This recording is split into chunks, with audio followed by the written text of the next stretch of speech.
so that's what happened with the Avalanche. We got it back when it was 40,000 miles back in 2008. It started leaking a bunch of oil. Oil was all over the place. So I was like, I might as well take out the whole engine and put a cam in it.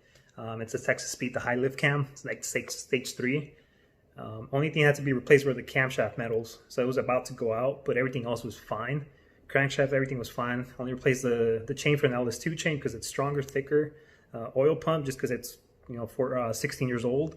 And water pump, just because they like to go about every 2 years. But yeah, it pulls much harder. Love to be at 40 and then go all the way to 100. What else? Definitely recommend it. And Black Bear tuned it. But yeah, thanks. And next project is going to be the chase rack for the red truck. The pre-runner is getting a chase rack for the spare, jack, and an oil cooler. So stay tuned. Thank you.